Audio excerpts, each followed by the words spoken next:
তো ভাই এটা কি ছিল? এটা টিজার ছিল নাকি আগুন ছিল? এখন কথা বলবো ওয়ার 2 এর টিজার নিয়ে, যে টিজারটা কিনে আমি কালকে থেকে প্রচণ্ড এক্সাইটেড ছিলাম যে কখন ওয়ার 2 এর টিজার আসবে।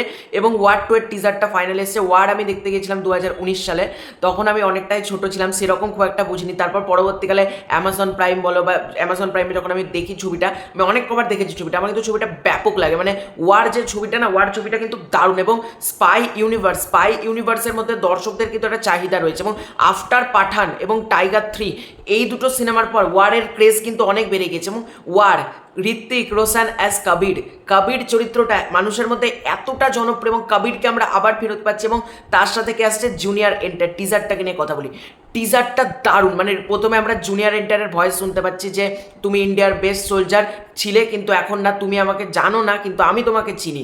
এখন শুরু হবে ওয়ার, যখন গেট রেডি ফর ওয়ার দিয়ে যখন জুনিয়র এন্টারের ফেস রিভিল হলো, হাতে একটা দড়ির মধ্যে বোম লাগানো বিভিন্ন ছিল, তারপর জুনিয়র এন্টারের যেভাবে ফেসটা রিভিল হলো ভাই দারুণ লেগেছে।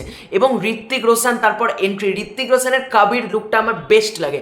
মানে কবিরের যেভাবে এন্ট্রি করানো হয়েছিল ওয়ার সিনেমাতে, এবং তার সাথে বিজিএম, ওয়ারের সেই নস্টালজিক বিজিএম, ওই বিজিএমটা ব্যবহার করা হয়েছে কবিরের ক্ষেত্রে। এবং কবির যখন এন্ট্রি নিচ্ছে একটা নেকড়ে মানে উলফ নিয়ে একটা এন্ট্রি নিচ্ছে, সাদা রঙের একটা উলফ আর ঋত্বিক রোশনের এন্ট্রি।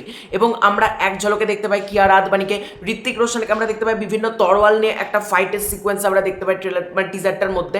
মানে এবং অ্যাকশন সিকোয়েন্সগুলো যেগুলো দেখানো হয়েছে, যে মানে উপর থেকে লাফ দিচ্ছে জুনিয়র এন্টার একটা, ঋত্বিক রোশন আর জুনিয়র এন্টার অ্যাকশন, দুজনে হেঁটে আসছে, কিয়ারা আদবানি একটা, তারপর একটা রোম্যান্টিক গানের হালকা একটা ছোট্ট সিনস দেখানো হয়েছে, মানে ঋত্বিক রোশন আর কিয়ারা আদবানিকে দেখানো হয়েছে। এবং লেখা হচ্ছে দিস ইন্ডিপেন্ডেন্স ডে, অর্থাৎ 14ই আগস্টে কিন্তু ছবিটা আসছে। ছবিটা কোনো রকমভাবে পোস্টপন্ড হবে না, মানে স্বাধীনতা দিবসেই কিন্তু ছবিটা আসছে। এবং ছবিটা একটা ইতিহাস রচনা করতে আসছে। আমি বলছি বক্স অফিসে যখন ওয়ার 2 লাগবে কেউ দাঁড়াতে পারবে না। মানে একেতে 15ই আগস্টের সময় একটা ছুটির উইন্ডো আছে, আর প্রত্যেকে ওয়ার ছবিটার মানে ইয়ার সার্চ প্রিন্স স্পাই ইউনিভার্সের ছবিটা হলে যাবেই, এটুকু নিশ্চিত আছে। এবং তার উপর যদি পাঠান বা টাইগার মানে শাহরুখ বা সালমানের কারোর একটা ক্যামিও থেকে যায় না, ছবির বক্স অফিস মানে 1000 কোটি নিঃসন্দেহে আমার মন বলছে ছবিটা কালেকশন করতে পারে। মানে সেরকম যে টিজার দেখে বললো, টিজারের ভিজুয়ালাইজেশন এতটা প্রিমিয়াম, এতটা সুন্দর। তোমরা দেখো ইয়াসরাজ প্রিমিয়ার স্পাই ইউনিভার্সের ছবি, টাইগার 3 দেখো বা পাঠান দেখো, এর থেকেও কিন্তু ভিজুয়ালাইজেশন ওয়ার 2 এর বেটার, এটাকে মানতে হবে।